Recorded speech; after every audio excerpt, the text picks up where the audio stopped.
لئن شكرتم لأزيدنكم ولئن كفرتم إن عذابي لشديد জোরে বলুন আল্লাহু আকবার।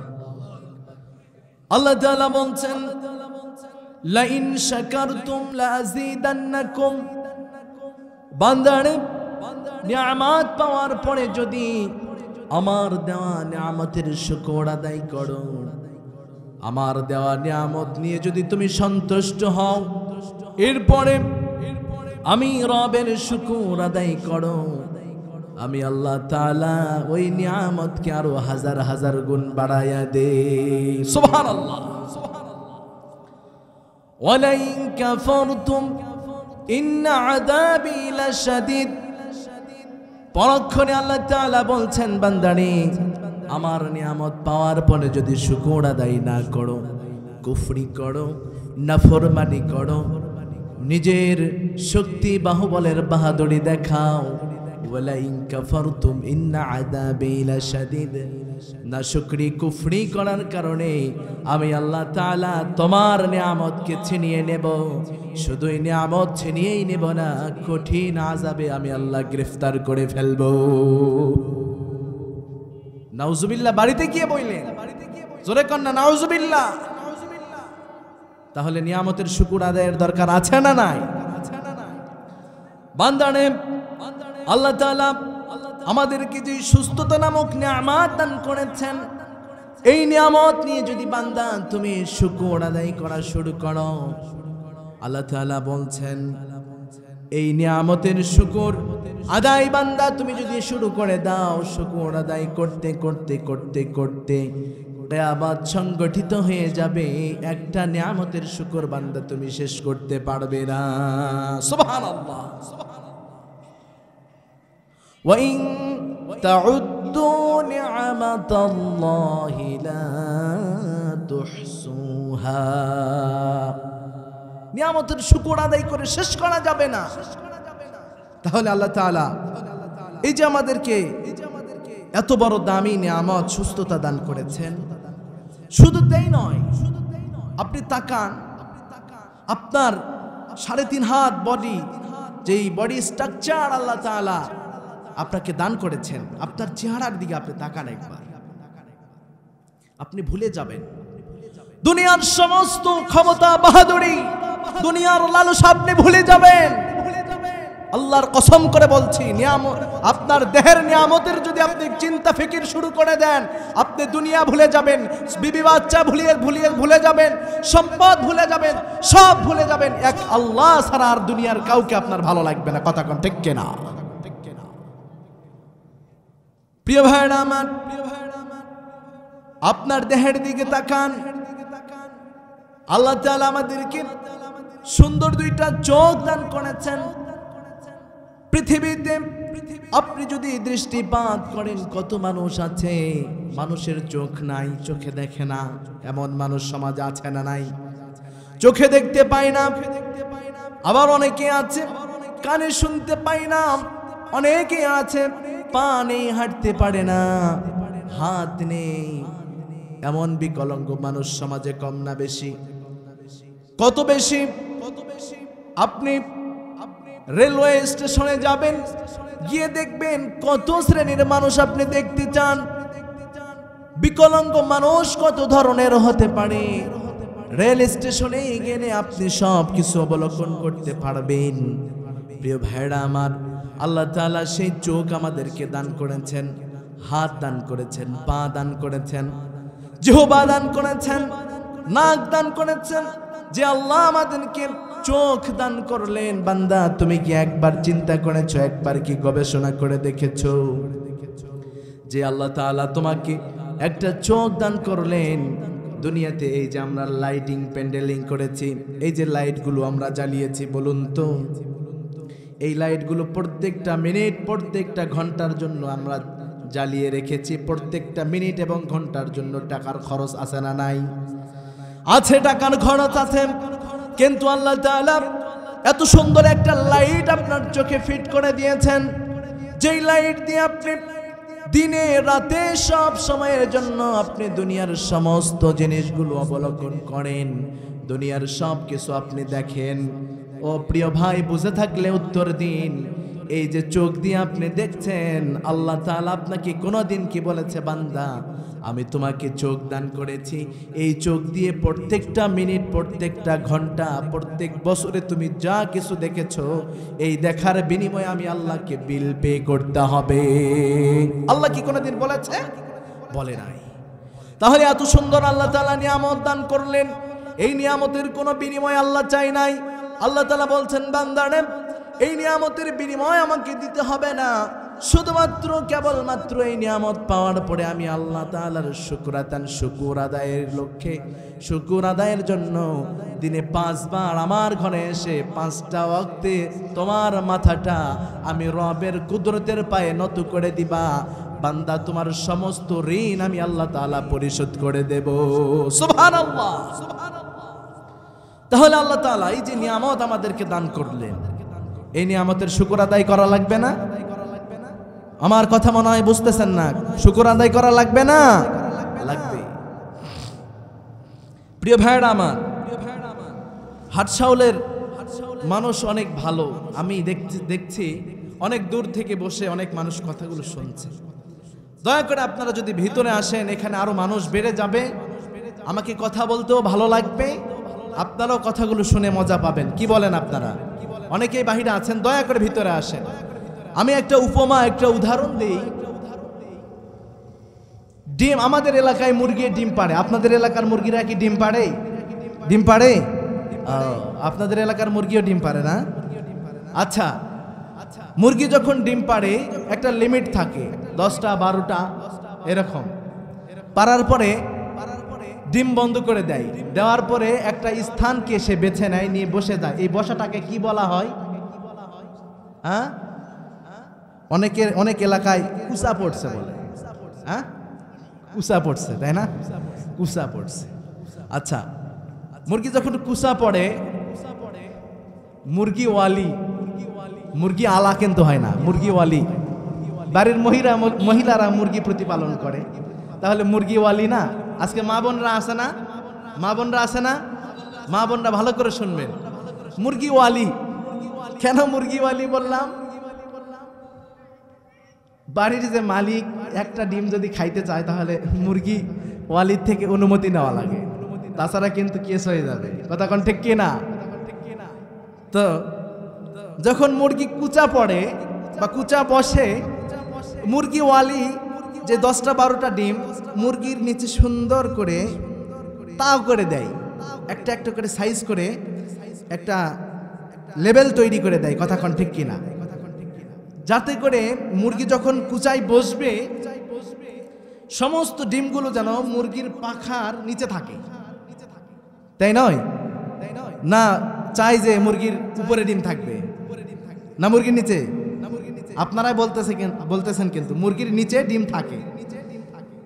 তো মুরগিওয়ালি মুরগির নিচে 12টা ডিম দিয়েছে। ঘটনাক্রমে 2টা ডিম মাস্তানি করে চিন্তা করতেছে যে আমরা মুরগির নিচে থাকবো না, মুরগির পাখার বাহিরে যাই। তো মোটামুটি 21 দিন পর মুরগির বাচ্চা ফোটে। যাদের বইয়ের সাথে সম্পর্ক ভালো আছে আপনারা জানবেন, 21 দিন পর কিন্তু মুরগির বাচ্চা বের হয়। তো 21 দিন পর মুরগিওয়ালি মুরগির নিকটে গিয়ে দেখতেছেন যে দিয়েছেন 12টা ডিম, ফুটেছে 10টা ডিম। কারণ কি আপনারাই বলেন? কি কারণ? 2টা ডিম মাস্তানি করে কোথায় গেছে? বাহিরে গেছে। এই কারণে কিন্তু মুরগির ডিমের বাচ্চা বের হয় নাই। মাঝখান দিয়ে ওই ডিম কি হয়েছে? নষ্ট হয়েছে। মহিলাদের ভাষায় কি বলে এটাকে? নষ্ট হওয়া, পচে গেছে বা ঘোল ফেলাইছে, ঘোল পড়ছে, তাই না? আমার কথা বুঝতেছেন তো আপনারা? ভালো লাগে? প্রিয় ভাইরা আমার, এই কথাটা আপনাদেরকে বলার উদ্দেশ্য হচ্ছে, যারা কোরআনের ছায়াতলে থাকবে এরা কোরআনের ছাত্র। কোরআন কিয়ামতের দিন এদেরকে সুপারিশ করবে। কথা কোন ঠিক কিনা? কাল কিয়ামতের ময়দানে যখন সকল মানুষগুলো উঠবে, ওঠার পরে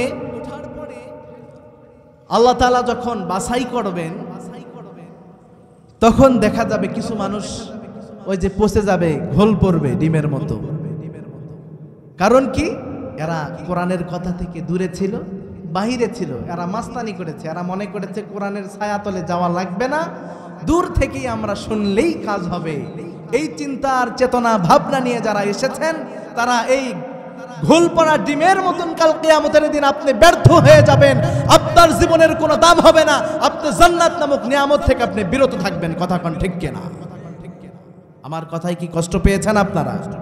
খারাপ লাগেনি আপনাদের? প্রিয় ভাইয়ের আমার, এই জন্য আমার কথাটুকু জানা বুঝেছেন, আপনারা এই মাহফিলের প্যান্ডেলে এসে বসে যাবেন ইনশাআল্লাহ। প্রিয় ভাইয়েরা আমার, যেই কথা বলছিলাম, আল্লাহ পাকের শুকরগুজার বান্দা হতে হবে আমাদের। শুকরগুজার বান্দা হয় তারা যাদের অন্তরে আছে আল্লাহর ভয়, যাদের অন্তরে আছে ঈমান। কথা কোন ঠিক কিনা?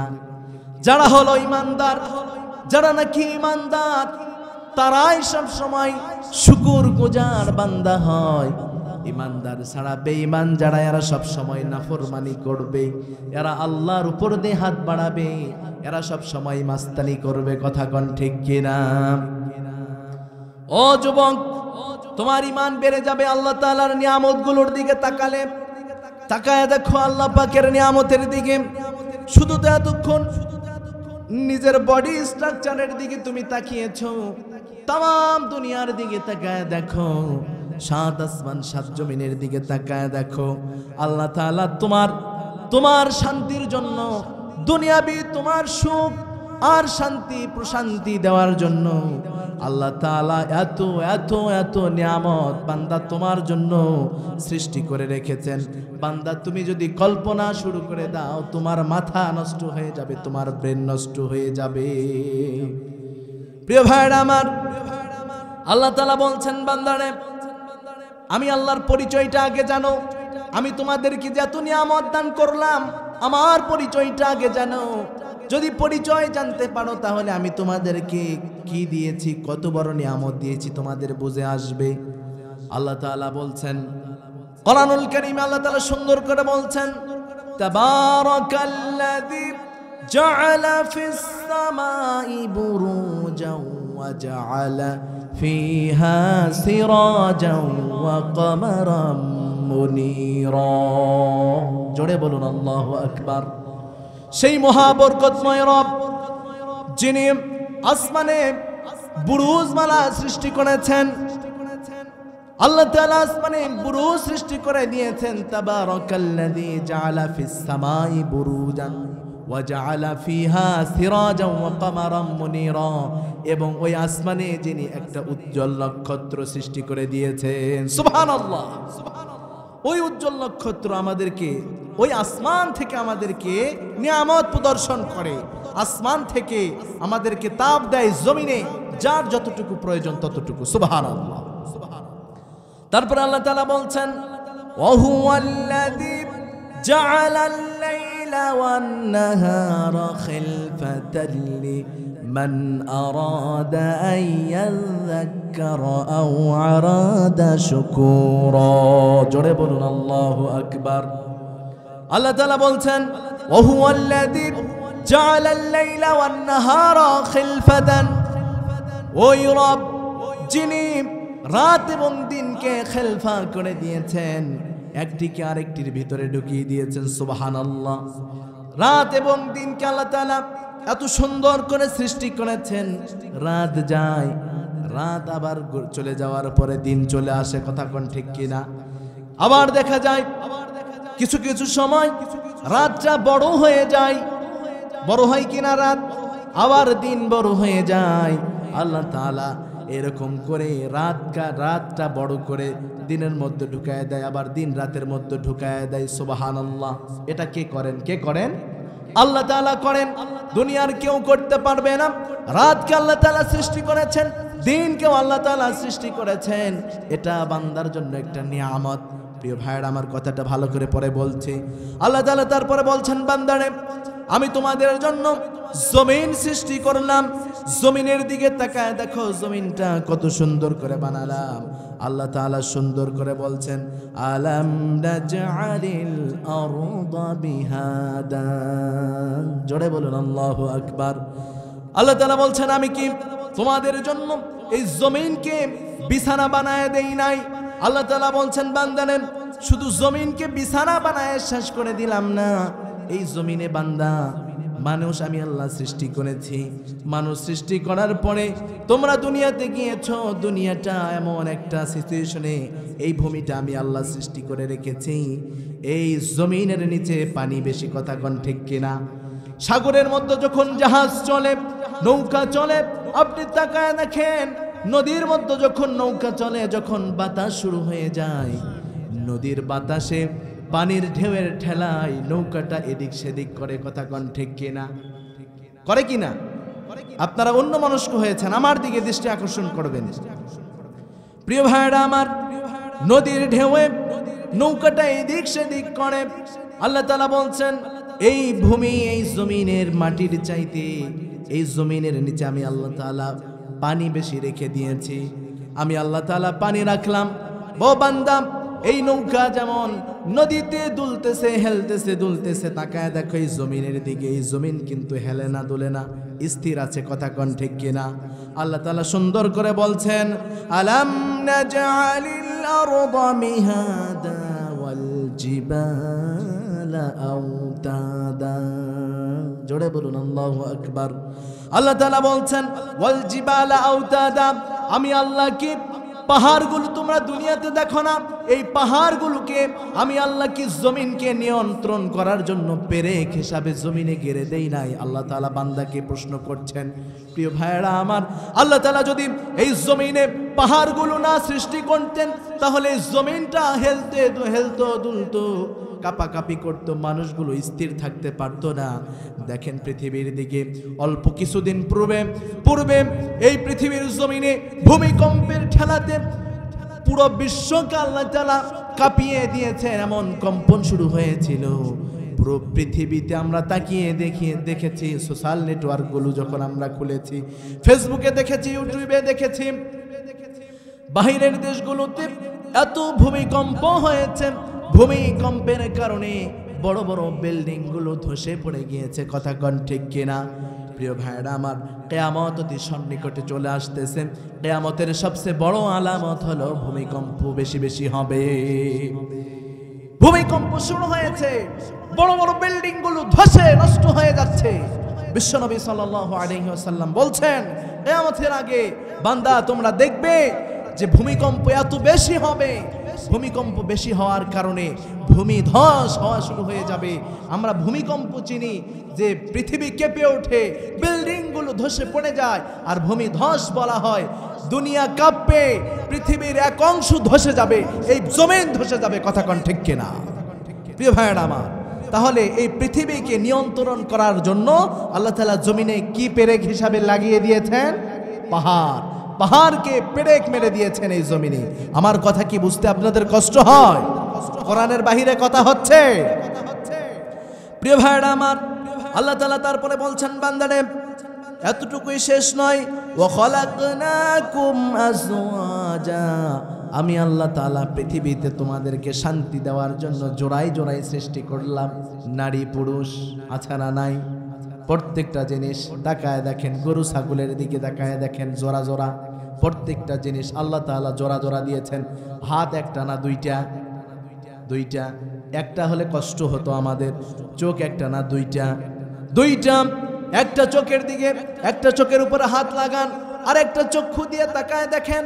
আপনার আমি রাস্তা দিয়ে যখন অতিক্রম করি, এই চোখটা যদি আমার বন্ধ হয়ে যায়, এই দিক থেকে যদি গাড়ি আমাকে ধাক্কা মারে, আমি দেখতে পারবো না।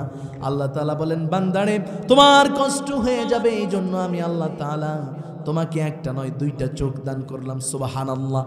এই জন্য আল্লাহ তাআলা সব কিছু জোড়াই জোড়াই সৃষ্টি করেছেন। ওয়া জাআলনা নাওমাকুম সুবাতা। ও বান্দারে, তোমরা রাত দেখতে পাও, রাতে তোমরা ঘুমাও, এই ঘুমটাও আমি আল্লাহ তাআলা তোমাদের জন্য বাহন বানিয়েছি। ঘুম যদি না থাকতো মানুষগুলো দুনিয়াতে পাগল হয়ে যেত। এই জন্য ঘুম নামক নিয়ামত আল্লাহ তাআলা দান করেছেন। তারপর আল্লাহ তাআলা বলছেন ওয়াজআলনাল লাইলা লিবাসা, রাতকে আমি আল্লাহ তাআলা আবরণ করে দিলাম, ঢেকে দিলাম, যাতে করে তোমাদের ঘুমের ব্যাঘাত না ঘটে। এমন মানুষ আছে দিনের বেলা ঘুমাতে পারে না, কথা কোন ঠিক কিনা? রাতের অন্ধকার আল্লাহ তাআলা দিয়ে দিলেন। প্রিয় ভাইরা আমার, আল্লাহ তাআলা রাত নামক নিয়ামত দান করলেন। তারপরে আল্লাহ তাআলা বলছেন ওয়াজআলনান নাহারা মাআশা, আল্লাহ তাআলা বলেন বান্দারে শুধু রাত দিলাম না, শুধু রাত দিল তোমরা শুধু ঘুমাতে, কিন্তু খাবার উপার্জন করতে পারতে না, জীবিকা নির্বাহ করতে পারতে না। এই জন্য আমি আল্লাহ তাআলা ওয়াজআলনান নাহারা মাআশা, আমি আল্লাহ তাআলা দিনকে সৃষ্টি করেছি যাতে করে বান্দা তুমি তোমার রিজিকের অনুসন্ধান করতে পারো। সারা দিন তুমি রিজিক অনুসন্ধান করবে, হালাল খাবারের দিকে দৌড়াবে, হালাল ভাবে ব্যবসা করবে, হালাল ভাবে তুমি বিজনেস করবে। রবকে খুশি করার জন্য দুনিয়ার সমস্ত কাজগুলো তুমি দিনের বেলায় করবে, যাতে তোমার শরীরে ক্লান্তি এসে যাবে, শরীরটা দুর্বল হয়ে যাবে। এই জন্যই আমি আল্লাহ তাআলা রাতকে সৃষ্টি করে দিলাম, দিনের ক্লান্তিটা যেন বান্দা তুমি রাতের ঘুমের মধ্য দিয়ে তুমি কাটিয়ে উঠতে পারো। সুবহানাল্লাহ, তিনিই তো রব, যিনি আমাদের সুখে দুঃখে সব অবস্থায় আমাদের ভালো মন্দগুলো চিন্তা করেন, কথা বলেন ঠিক কিনা? প্রিয় ভাইরা আমার, আল্লাহ তাআলা এত নিয়ামত আল্লাহ তাআলা আমাদেরকে দান করলেন। এত নিয়ামত পাওয়ার পরে বান্দা তোমার জবান দিয়ে যদি শুকর না বের হয়, আল্লাহ তাআলার নিয়ামতের শুকরিয়া যদি তুমি আদায় করতে সক্ষম না হও, তাহলে তুমি মনে করবে তোমার অন্তরে যাররা পরিমাণও ঈমান নাই, ঠিক কি না? প্রিয় ভাইরা আমার, এই যে আপনার অন্তরে ঈমান আছে কিনা, ঈমানকে পরীক্ষা করার জন্য আল্লাহ তাআলা দুইটি আয়াত নাজিল করেছেন কোরআনুল কারীমের মধ্যে। সূরাতুল আনফালের 2 নম্বর এবং 3 নম্বর আয়াতে কারীমার মধ্যে আল্লাহ তাআলা এই কথাগুলো সুন্দর করে জানিয়ে দিয়েছেন। আল্লাহ তাআলা বলছেন বান্দারে তুমি বুঝতে চাও কিনা তোমার ঈমান আছে কিনা, তোমার ঈমান কতটুকু আছে, এটা তুমি যদি মাপতে চাও, বুঝতে চাও, জানতে চাও, তাহলে আমি আল্লাহ তাআলা কোরআনুল কারীমে সুন্দর করে জানায় দিলাম। সেখান থেকে তোমরা জেনে নাও বান্দা তোমার অন্তরে ঈমান আছে না নাই। প্রিয় ভাইরা আমার, এখন আমি যে কথাগুলো বলবো আপনারা বুঝতে পারবেন যে আপনার অন্তরে ঈমান আছে না নাই এই কথাগুলো শুনলে। তাহলে এটাকে বলা যেতে পারে থার্মোমিটার। ঈমান মাপার কি মিটার? থার্মোমিটার। যারা ডাক্তার এদের কাছে একটা মিটার থাকে, মানুষের জ্বর হলে লাগায় দেয়, মুখে লাগায় দেয়, বগলে লাগায় দেয়, কথা কোন ঠিক কিনা? এটাতে জ্বর মাপা হয়। তো আল্লাহ তাআলা ঈমান মাপার একটা মিটার দিয়েছেন এখানে। এই মিটার আপনারা সকলেই দেখতে চান, বুঝতে চান, আপনারা বুঝতে চান এই মিটারটা? প্রিয় ভাইরা আমার, আমাদের ঈমান আছে না না এটা জানা দরকার। কারণ আমরা যদি বেঈমান হয়ে মারা যাই আমাদের ঠিকানা কি হবে? আরো জোরে বলতে হবে, কি হবে? জাহান্নাম। আমরা জাহান্নামে যেতে চাই। আমরা কোথায় যেতে চাই? জান্নাত চির সুখের ঘর, জান্নাত চির সুখের ঘর, জানতে যদি তুমি মায়াবী রঙিন পৃথিবী নয়তো চিরস্থায়ী, মায়াবী রঙিন পৃথিবী নয়তো চিরস্থায়ী, কথা কোন ঠিক কিনা? প্রিয় ভাইরা আমার, আমরা প্রত্যেকেই জান্নাত চাই। এই জান্নাতে যেতে হলে আমাদের ঈমান থাকা লাগবে। আল্লাহ তাআলা সুন্দর করে বলছেন বান্দারে তোমার ঈমান আছে না নাই তুমি নিজেই জেনে নাও। আল্লাহ তাআলা সূরাতুল আনফালের 2 নম্বর আয়াতে কারিমায় সুন্দর করে জানায়া দিচ্ছেন। আল্লাহ তাআলা বলছেন ইন্নামাল মুমিনুনা আল্লাযীনা ইযা যুকিরাল্লাহু ওয়াজিলাত কুলুবুহুম ওয়া ইযা তুলিয়াত আলাইহিম আয়াতুহু যাদাতুহুম ঈমানাও ওয়া আলা রাব্বিহিম ইয়াতাওয়াক্কালুন। জোরে বলুন আল্লাহু আকবার। কষ্ট হচ্ছে আপনাদের? প্রধান মেহমান আসার আগ পর্যন্ত চলবে তো? ভালো লাগে? কোরআন থেকে বলছি, কোরআন এত জাদু, এত মধু, আপনি যদি দিল দিয়ে বোঝার চেষ্টা করেন, আল্লাহর কসম করে বলছি দুনিয়ার সব চিন্তা আপনি ভুলে যাবেন, শুধুমাত্র আল্লাহকে চিনবেন। কথা কোন ঠিক কিনা? তাহলে আল্লাহ তাআলা কি বলছেন শুনুন, ইন্নামাল মুমিনুন, নিঃসন্দেহে মুমিন তো তারা আল্লাযীনা ইযা যুকিরাল্লাহু ওয়াজিলাত কুলুবুহুম, আল্লাহ তাআলা বলছেন নিঃসন্দেহে মুমিন ওই সমস্ত মানুষ যাদের অন্তরগুলো কেঁপে ওঠে আমি রবের নাম শোনার পরে। সুবহানাল্লাহ। কার নাম শোনার পরে? আব্দুল কুদ্দুস চুরি করতে গিয়েছে, আব্দুল কুদ্দুসকে বলা হচ্ছে ও আব্দুল কুদ্দুস চুরি করো না রে ভাই, রব একজন আছে, আল্লাহ একজন আছে, ভয় করো। আব্দুল কুদ্দুস নামে কেউ আছেন নাকি এখানে? হ্যাঁ, মন খারাপ করেন না, এক্সাম্পল, ঠিক আছে? প্রিয় ভাইরা আমার, আব্দুল কুদ্দুসকে যদি সাবধান করে দেওয়া হয় রবের নাম নিয়ে, ইত্তাকুল্লাহ, আল্লাহকে ভয় করো, চুরি করিও না, মানুষের জমির আলটা একটু বেশি করে ঠেলে কাটিও না। আপনাদের এলাকায় মনে হয় নাই, জমিতে গেলে কুদাল, কি বলে আপনাদের, কুদাল বলে না কি বলে, কুদাল দিয়ে আলে কুপাইতে কুপাইতে এমন অবস্থা করে ফেলে যে একটা মানুষের একটা পা রাখা মুশকিল হয়ে যায়। কথা কোন ঠিক কিনা? এমন নাফরমান আমাদের সমাজে আছে না নাই? এরা বোঝে না, এরা বোঝে না। আল্লাহ বুঝার তৌফিক দান করেন, পরে আমিন। প্রিয় ভাইরা আমার, যে কথা বলছিলাম, আপনি মুমিন কিনা, যখন আপনি গুনাহের দিকে যাবেন, খারাপ কাজে যখন আপনি পা বাড়াবেন, রবের নাম স্মরণ হয়ে গেলে, গুনাহ থেকে যদি আপনি ফিরতে পারেন, আপনার অন্তরটা যদি ভয়ে কেঁপে ওঠে, তাহলে নিঃসন্দেহে মনে করবেন আপনি হলেন ঈমানদার। সুবহানাল্লাহ। প্রিয় ভাইরা আমার, আল্লাহর ভয় এত দামি একটা সম্পদ। আল্লাহর ভয় এটা বিশেষ একটি গুণ, এই গুণ যার ভিতরে থাকবে সে হয়ে যাবে ধন্য। কারণ আল্লাহর ভয় যার অন্তরে থাকবে, এ কোনোদিন কোরআন থেকে পা মস্কাবে না। কথা কোন ঠিক কিনা? ভুল পথে যাবে না, গুনাহের দিকে যাবে না। কোরআন যার ভিতরে থাকবে, আল্লাহর ভয় তার ভিতরে থাকবে। প্রিয় ভাইয়েরা আমার, আল্লাহর ভয় যার ভিতরে থাকবে সে কোরআন থেকে জীবন পরিচালনা করবে। আজকে আল্লাহর ভয় আমাদের মধ্যে নাই, যার কারণে আমরা কোরআন থেকে জীবন পরিচালনা করতে পারি? জোরে বলতে হবে, পারি? পারি না। আমরা পারছি নাকি? কোরআন দিয়ে আমরা জীবন পরিচালনা করতে পারছি? কেন পারছি না? আল্লাহর ভয় আমাদের অন্তরে নাই।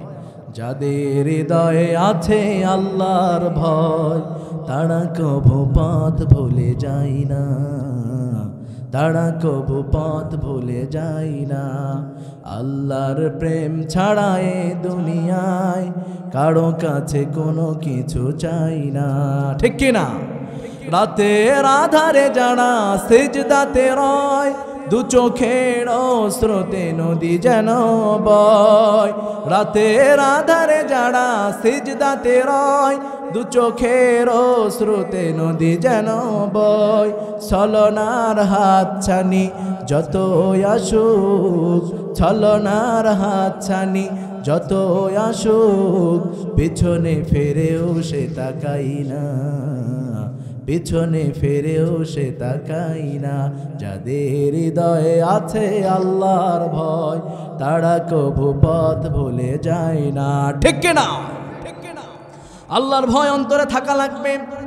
আল্লাহর ভয় কেমন দামি সম্পদ, আল্লাহর ভয় কত দামি। দুনিয়ার জমিনে তাকায় দেখেন, বড় বড় যারা বুজুর্গ আল্লাহর ওয়ালি যারা, তাদের জীবন ইতিহাসের দিকে তাকায় দেখেন, এত পরিমাণে রবকে ভয় করত।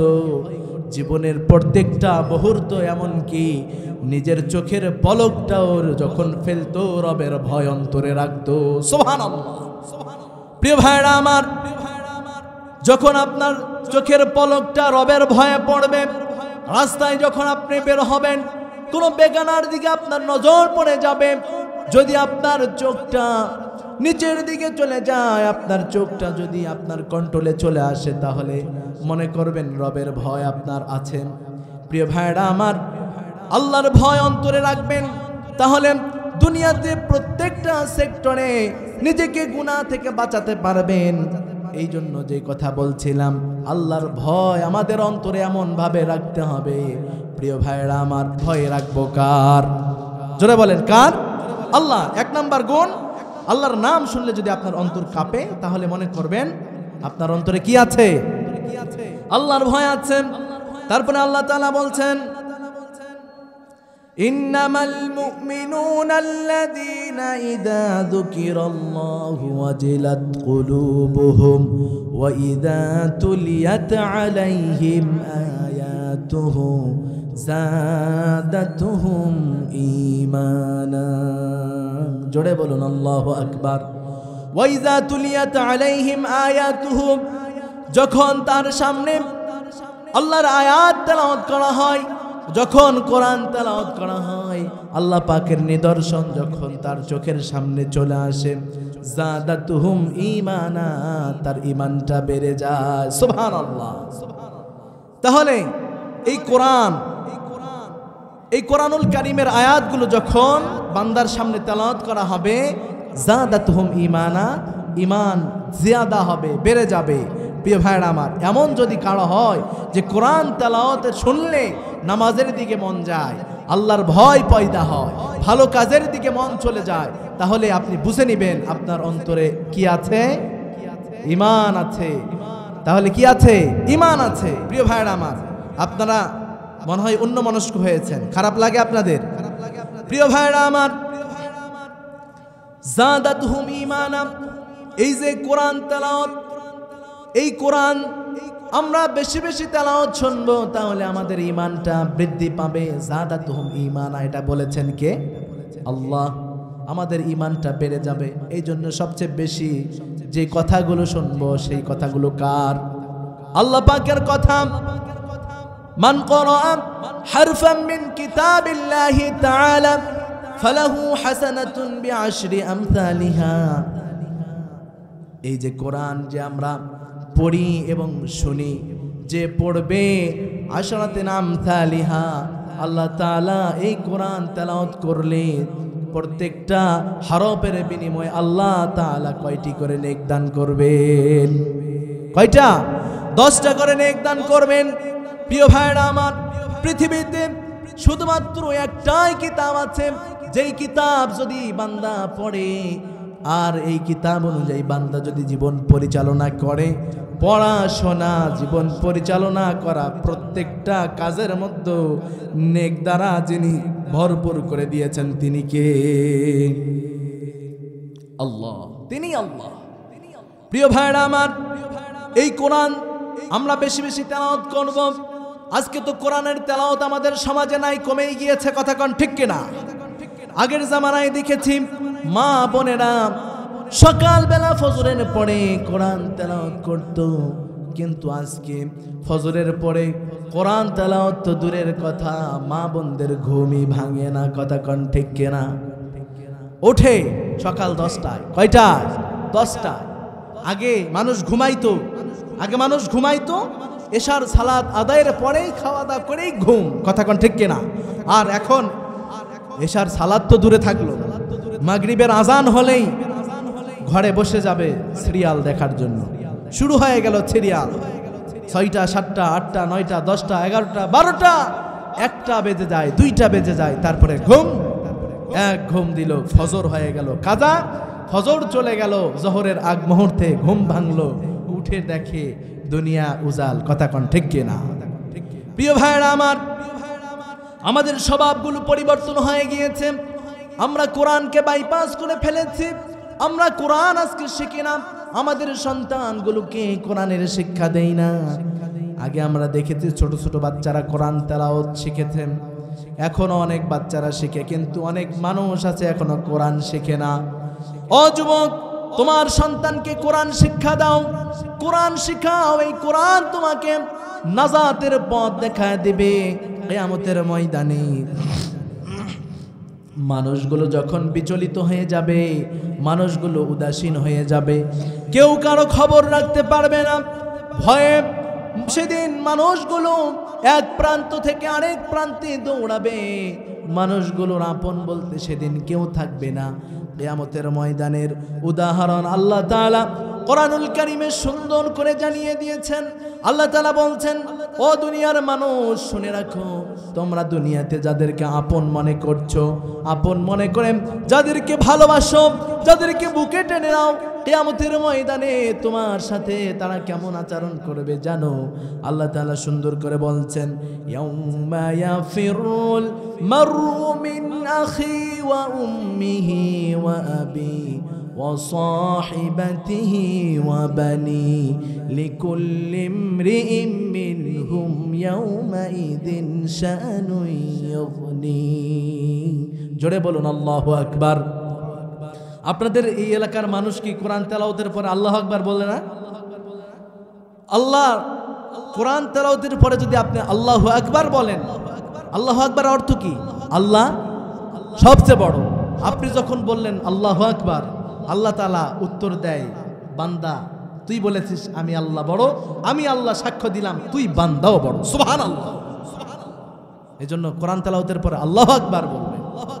আল্লাহ তাআলা বলছেন, ইয়াউমা ইয়াফিরুল মারউ মিন আখি, কিয়ামতের দিন তুমি যাদেরকে ভরসা করবে, তোমার ভাইকে তুমি ভরসা করবে, ভরসা করে ভাইয়ের কাছে যখন তুমি যাবে, আল্লাহ তাআলা বলছেন, ইয়াউমা ইয়াফিরুল মারউ মিন আখি, ভাই ভাইয়ের থেকে মুখ ফিরায়া নিবে, ভাই ভাইয়ের থেকে পালায়া যাবে, পলায়ন করবে। ইয়াউমা ইয়াফিরুল মারউ মিন আখি ওয়া উম্মিহি ওয়া আবি ওয়া সাহিবাতিহি ওয়া বানি। সেদিন মার কাছে যাবে, যেই মা গর্ভপাত করেছে, যেই মা তোমাকে পেটে ধরেছে, সেই মার কাছে তুমি যাবে। গিয়ে যখন মাকে বলবে, মা গো আজকে আমার একটা নেক লাগবে, একটা নেক আমাকে দাও, সেদিন মা মুখ ফিরায় নেবে। শুধু মুখ ফিরায় নেবে না, মা ডেকে ডেকে বলবে, তুমি আমাকে মা বলছো কেন? আমি তো দুনিয়াতে বিবাহ বন্ধনে কোনোদিন আবদ্ধ হই নাই, আমি তো কোনোদিন সংসারই করি নাই, তাহলে কেমনে আমার বাচ্চা হবে? আর তুমি আমাকে কেনই বা মা বলে ডাকছো? সেদিন মা সন্তানের কাছে পরিচয় দিবে না, বাবা সন্তানের কাছে পরিচয় দিবে না।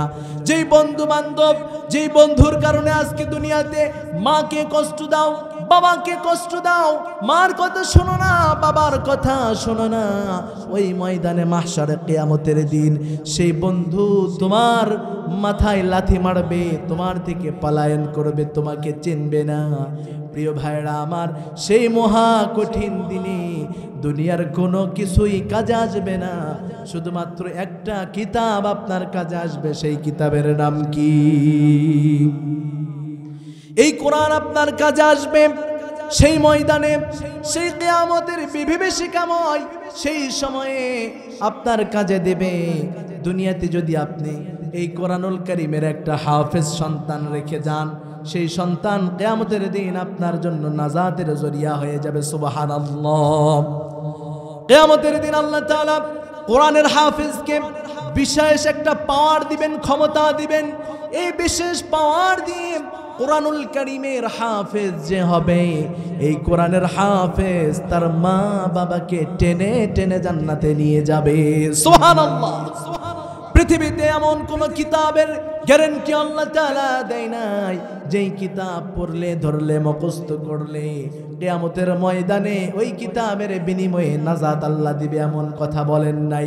কিন্তু আল্লাহ তাআলা এই কথা বলেছেন, এই কোরআনুল কারীম যে মুখস্থ করবে কাল কিয়ামতের ময়দানে আল্লাহ তাআলা একজন হাফেজে কোরআনকে বলবে, ও হাফেজ আজকে তুমি কোরআন তেলাওয়াত শুরু করে দাও। একটা করে আয়াত তেলাওয়াত করবে।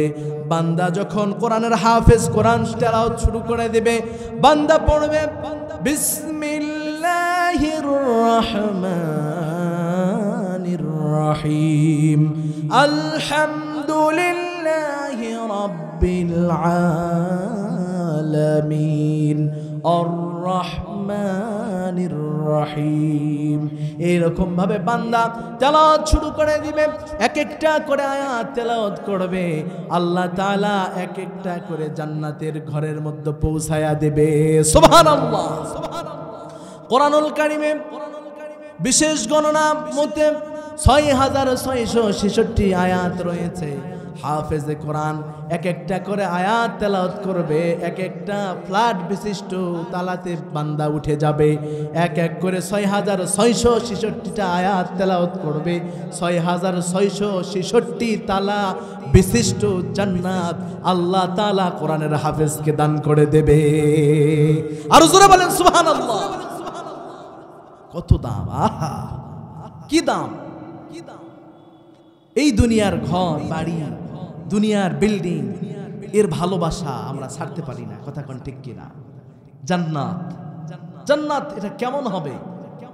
এটা দুনিয়ার কোনো মস্তিষ্ক চিন্তা করে নাই, দুনিয়ার কোনো অন্তর এর যে শান্তি শান্তি অনুভব করে নাই, দুনিয়ার কোনো চোখ এমন শান্তি অবলোকন করে নাই। জান্নাত এমন হবে। সুবহানাল্লাহ। প্রিয় ভাইরা আমার, তাহলে যে কথা বলছিলাম, কোরআনের তেলাওয়াত শুনলে যাদাতুহুম ঈমানা, আপনার ঈমান যদি বৃদ্ধি পায়, আপনার ঈমান যদি বেড়ে যায়, তাহলে মনে করবেন আপনার অন্তরে কি আছে? ঈমান আছে। কি আছে? ঈমান আছে। আজকে যেই কথা বলছিলাম, একটা মুমিনের পরিচয় সম্পর্কে কথা বলছি। এখানে আল্লাহ তাআলা মুমিনের 5টি গুণাবলী, 5টি বৈশিষ্ট্য সম্পর্কে কথা বলেছেন। 5টি বৈশিষ্ট্য যার মধ্যে থাকবে সে হলো মুমিন। এর মধ্যে আমরা কয়টি বললাম? একটি বলেছি আল্লাহর ভয়, আল্লাহর নাম শুনলে অন্তর কাঁপে। 2 নম্বরে বলেছি কোরআন তেলাওয়াত শুনলে যাদাতুহুম ঈমানা, ঈমান বেড়ে যায়। কথা কোন ঠিক কিনা? এরপর আল্লাহ তাআলা বলছেন ওয়াইদা তুলিয়াত আলাইহিম আয়াতুহু যাদাতুহুম ঈমানা ওয়া আলা রাব্বিহিম ইয়াতাওয়াক্কালুন। জোরে বলুন আল্লাহু আকবার। আল্লাহ তাআলা বলছেন দুনিয়াতে যারা মুমিন তাদের পরিচয় আরেকটা হলো, তারা দুনিয়ার কারো উপর ভরসা করবে না, দুনিয়ার কোনো ক্ষমতাধরের উপর ভরসা করবে না, নিজের পাওয়ারের উপর ভরসা করবে না, নিজের চেয়ারের উপর ভরসা করবে না, নিজের গদির উপরে ভরসা করবে না, নিজের সম্পদ নিজের টাকার উপরে ভরসা করবে না। দুনিয়ার সমস্ত মানুষের থেকে, সমস্ত ক্ষমতা বাহাদুরির থেকে মুখ ফিরায় নিয়া একজনের মুখাপেক্ষী যিনি হবেন তিনি কে? তিনি হলো মুমিন। যে আল্লাহর মুখাপেক্ষী হবে, আল্লাহর মুহতাজ হবে, তিনিই হলো মুমিন। রাব্বুল আলামিন বলছেন শুনে রেখে দাও, মুমিনের 3 নম্বর বৈশিষ্ট্য হলো মুমিন দুনিয়ার কারোর উপরে ভরসা করবে না, একমাত্র ভরসা করবে আমি আল্লাহর উপর। সুবহানাল্লাহ। প্রিয় ভাইরা আমার, এই জন্য দুনিয়ার সন্তানের উপর ভরসা করা যাবে না, স্ত্রীর উপর ভরসা করা যাবে না, মা বাবার উপর ভরসা করা যাবে না, ক্ষমতার উপর ভরসা করা যাবে না। ভরসা করতে হবে কার উপর? আল্লাহ পাকের উপর আমরা ভরসা করব। পৃথিবীতে আপনি গুনাহ করেছেন, দুনিয়ার কারো কাছে দৌড়ার প্রয়োজন নাই। আপনার কি হাজত, আপনার কি চাওয়া? আপনার সন্তান লাগবে নাকি? আপনার সম্পদ লাগবে নাকি?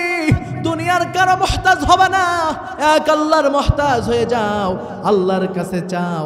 আল্লাহর কাছে চাইলে ওই রব কোনোদিন ফিরাই না। কথা কোন ঠিক কিনা? প্রিয় ভাইরা আমরা, তুমি গুনাহ করেছ, তোমার গুনাহ এত বেশি হয়ে গিয়েছে, দুনিয়ার কারো কাছে নয়, এক রবের কাছে যাও, রব তোমাকে ক্ষমা করে দিবে। সুবহানাল্লাহ। তোমার গুনাহ কি পাহাড় ছাড়িয়ে গিয়েছে? কত বড় গুনাহ করেছো। প্রিয় ভাইরা আমার রব কত বড় দয়াশীল, আমার রব কত বড় ক্ষমা করনেওয়ালা। আমরা কেন আল্লাহর উপর তাওয়াক্কুল করব, ভরসা করব? শুনুন, যে রব এত বড় দয়ালু, রবের দয়া সম্পর্কে আমি আপনাদেরকে একটা ঘটনা শোনাই। আমরা সকলেই নাম শুনেছি, রাসূলের একজন বিশেষ সাহাবী ছিল, সেই সাহাবীর নাম হলো দাহিয়া কলবি। এই দাহিয়ার নাম আমরা সকলেই শুনেছি। দাহিয়া একদিন আমার নবীর দরবারে চলে আসলেন, এসে অঝর ধারায় কান্না করছে, চোখ বেয়ে বেয়ে পানি পড়ছে। দাহিয়া এত কান্না করছে, আল্লাহ রাসূল ডেকে ডেকে বলছেন, দাহিয়া কি হয়েছে বলো, তোমার কি সমস্যা? তোমার সমস্যাগুলো আমি নবীর কাছে খুলে খুলে বলো। দাহিয়া আল্লাহ রসুলকে কোনো কথাই বলতে পারছেন না, শুধু কান্নার কান্না, কান্নায় ভেঙে পড়েছে। এক পর্যায়ে বিশ্বনবী বলছেন, দাহিয়া তোমার কি হয়েছে বলো। দাহিয়া বলেন, ইয়া রাসূলুল্লাহ, আমি গুনাহ করেছি, অপরাধ করেছি গো রাসূল, আল্লাহ কি আমাকে ক্ষমা করবে নাকি? নবী ডেকে ডেকে বলেন, দাহিয়া তুমি কি গুনাহ করেছো, কত বড় গুনাহ করেছো? আমার নবী ডেকে ডেকে বলেন, ও দাহিয়া তোমার গুনাহ কি আসমান ছাড়িয়ে গিয়েছে নাকি? ও দাহিয়া তোমার গুনাহ কি জমিন ছাড়িয়ে গিয়েছে নাকি? এই কথা যখন নবী বলছেন, দাহিয়া বলছেন, ইয়া রাসূলুল্লাহ, আমার গুনাহ তার থেকেও বেশি। নবীজি বলছেন, কি হয়েছে তোমার, কথাগুলো খুলে বলো। দাহিয়া বলছেন, ইয়া রাসূলুল্লাহ শুনুন, আমি আমার স্ত্রীর সাথে হালাল পন্থায় মিলামেশা করার ফলে আমার স্ত্রী গর্ভধারণ করেছে। আমার স্ত্রী গর্ভধারণ করা অবস্থায় আমি দাহিয়া ব্যবসা বাণিজ্যের কারণে আমি বাহিরে গিয়েছিলাম তেজারতের জন্য। সেই সময়ে একটা প্রথা ছিল, সমাজে যদি মেয়ে বাচ্চা জন্মগ্রহণ করে মাথাগুলো নিচু হয়ে যেত, শরম পেত, লজ্জিত হতো। সেই সময়ের মেয়ে বাচ্চা জন্মগ্রহণ করলে লানত দেওয়া হতো। এমন আমাদের সমাজে আছে না নাই? এমন পরিস্থিতি সমাজে অনেক বেশি। মেয়ে বাচ্চা জন্মগ্রহণ করেছে, পরপর একটা দুইটা তিনটা হয়েছে, স্ত্রীকে তালাক দেয়। এমন নাফরমান বেঈমান আছে না নাই? আছে। বেয়াদব কোথাকার। সন্তান দেওয়ার মালিক কে? আরো জোরে বলতে হবে কে? আল্লাহ তাআলা। আল্লাহ সন্তান দেয়, আল্লাহর কাছে চাও, তা না স্ত্রীর যদি মেয়ে সন্তান বেশি হয় তাহলে হুমকি, আরে তুই কেমন মেয়ে হয়েছিস, একটা ছেলে বাচ্চা জন্ম দিতে পারিস না? এমন কুলাঙ্গার স্বামী সমাজে আছে না নাই? এমন কথা বলে কিনা? বিচার সালিশ কত কি হয়ে যায়। আমি রাস্তা দিয়ে গত 2 দিন আগে জয়পুরহাটে ফিরছিলাম দেশের বাড়ি থেকে, আমার কানে একটা আওয়াজ আসলো যে পরপর 3টা মেয়ে বাচ্চা জন্ম দিয়েছে, যার কারণে স্বামী স্ত্রীকে তালাক দিয়ে দিবে, রাখবে না। নাউজুবিল্লাহ বলেন। প্রিয় ভাইরা আমার, এটা কেমন নাফরমানি? সন্তান দেওয়ার মালিক তো আল্লাহ, কথা কোন ঠিক কিনা? ছেলে বাচ্চা আল্লাহ দেয়, মেয়ে বাচ্চা আল্লাহ দেয়। আল্লাহর উপরে কারো হাত আছে নাকি? প্রিয় ভাইরা আমার, সন্তানের প্রয়োজন কি? সন্তান তোমার দরকার, রবের কাছে চাও, রব দিয়ে দিবে। কিন্তু আমার সমাজে কিছু বেয়াদাত আছে, সন্তানের জন্য মাজারে যায়, বাবার কাছে যায়, পীরের কাছে যায়, আছে না নাই? বড় একটা খাসি নিয়ে বাবার দরবারে গিয়ে বলবে, বাবা বহুদিন থেকে জিহাদ করছি স্ত্রীর সাথে, কিন্তু একটা ছেলে সন্তান হয় না, আপনার কাছে চাই আপনি একটা সন্তান দিয়ে দেন। এমন বেঈমান, এমন শিরিক করনেওয়ালা সমাজে আছে না নাই? এমন শিরিক কেন করো? ও যুবক, তুমি কি ক্ষমতার ব্যাপারে জানো না? পৃথিবীতে শুধু নয়, চিরস্থায়ী ক্ষমতাবান যিনি, তিনি হলেন আমার রব। আমার রবের উপরে কারো ক্ষমতা? আলাম তাআলাম আন্নাল্লাহা লাহু মুলকুস সামাওয়াতি ওয়াল আরদ। বলুন আল্লাহু আকবার। না চলবে না। প্রিয় ভাইরা আমার, আসমান এবং জমিন এর বাহিরে যা কিছু আছে সব কিছুর মাঝে যিনার ক্ষমতা বিস্তার লাভ করে আছে তিনি কে? আল্লাহর কথা ছাড়া একটা গাছের পাতা লড়ে না, আল্লাহর কথা ছাড়া সাগরের পানিও ঢেউ দেয় না, আল্লাহর কথা ছাড়া একটা পোকাও নড়ে না, কথা কোন ঠিক কিনা? আমরা মানুষ বড় বেঈমান, আল্লাহর কথা শুনি না, রবের কথা শুনি না, আল্লাহর থেকে দূরে সরে গিয়ে আল্লাহকে বৃদ্ধাঙ্গুলি দেখায়। আল্লাহ তাআলা বলেন, বান্দা তোমার বৃদ্ধাঙ্গুলি আমার কোনো যায় আসে না, কারণ আমি আল্লাহ তাআলা যা কিছু সৃষ্টি করেছি সব কিছু আমার গুণগান করে। গাছের দিকে তাকায় দেখো, গাছ সর্ব অবস্থায় আমার জিকির করে। ও বান্দারে, ফেরেশতাগুলোর দিকে তাকাও, ফেরেশতারা খায় না, ঘুমায় না, স্ত্রীর প্রয়োজন নাই, কোনোই চাহিদা নাই, ওই ফেরেশতারা সর্ব অবস্থায় আমি রবের গোলামি করে। তোমার মতো একটা নাফরমান বান্দা, আমি আল্লাহর কথা না শুনলে আমি আল্লাহর কোনো ক্ষতি হবে না। আল্লাহর ক্ষতি হবে নাকি? আমি যদি কথা না শুনি আল্লাহর ক্ষতি হবে? হবে না। প্রিয় ভাইরা আমার, যেই কথা বলার উদ্দেশ্য, যেই ঘটনা বলছিলাম, দাহিয়া বলছেন ইয়া রাসূলুল্লাহ, আমি আমার স্ত্রীকে বললাম, ও স্ত্রী শোনো, তোমার গর্ভে যে সন্তান তুমি ধারণ করেছো, যখন তুমি গর্ভপাত করবে এই সন্তানটি যদি মেয়ে হয়, তাহলে আমি সফর থেকে ফিরার আগে এই সন্তানকে তুমি দুনিয়া থেকে বিদায় করে দিবে। নাউযুবিল্লাহ। এমন কথা বলার পরে রাসূল, আমি ব্যবসার কাজে বাহিরে চলে গেলাম। বাহিরে যাওয়ার পরে আমি দীর্ঘ সময় সফরে ব্যয় করার পরে ঘরে ফিরলাম। ঘরে ফেরার পরে আমি আমার স্ত্রীকে জিজ্ঞাসা করলাম, আমার স্ত্রী কোনোই কথা বলে না। আমি বুঝতে পারলাম হয়তো মেয়ে সন্তান জন্মগ্রহণ করেছে, আর আমার কথা অনুযায়ী সেই সন্তানকে সে হত্যা করে দিয়েছে। নাউযুবিল্লাহ।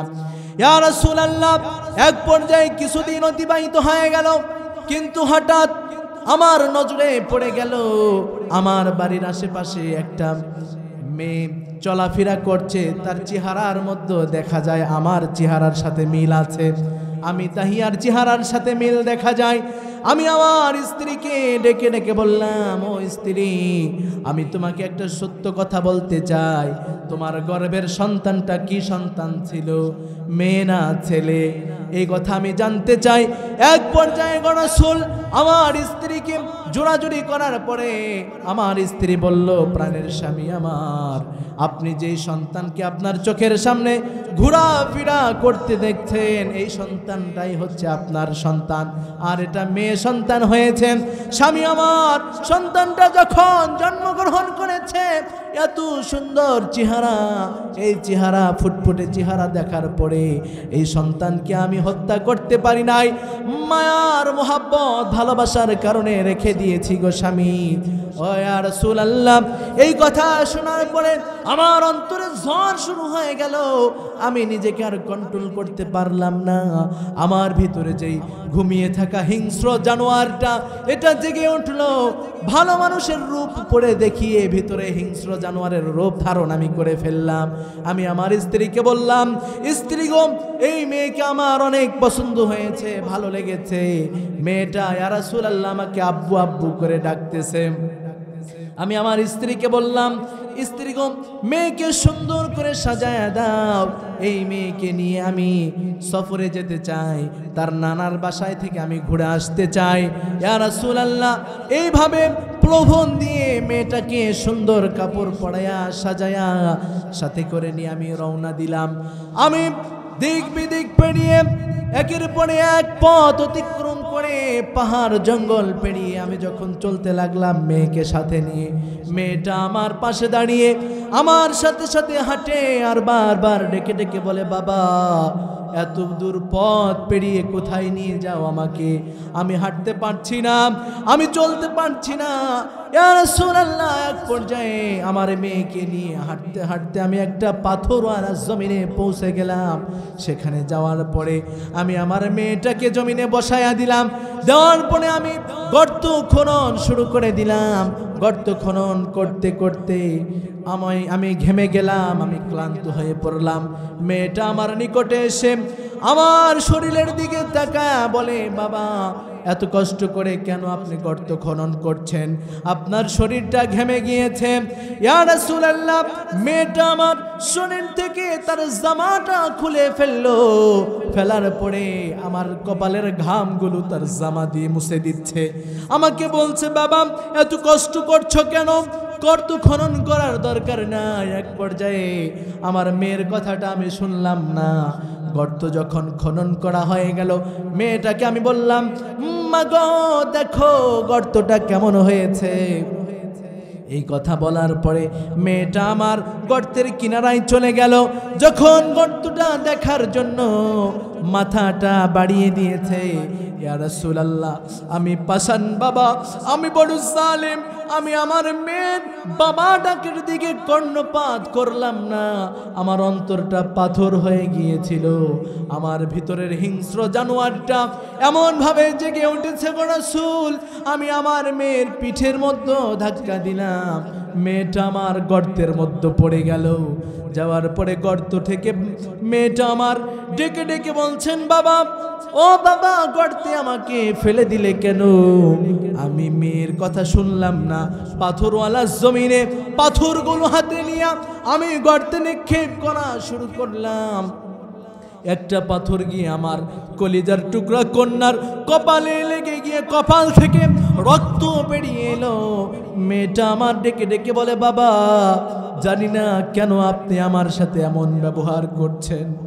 ও বাবা, আজকে আপনি আমাকে ছেড়ে দিন, আমি আপনার সাথে আর পথ চলবো না, কোনোদিন আপনাকে বাবা বলে ডাকবো না।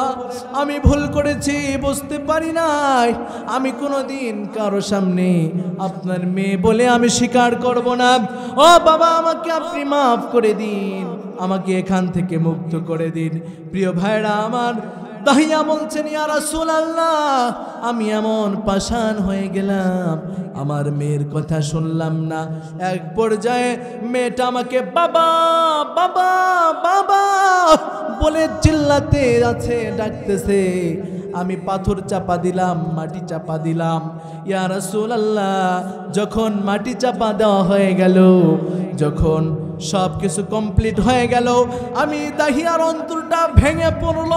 কেমন জানি মনে হচ্ছে ওই পাথরের ভিতর থেকে, মাটির ভিতর থেকে আমাকে ডেকে ডেকে বলছে, ও বাবা,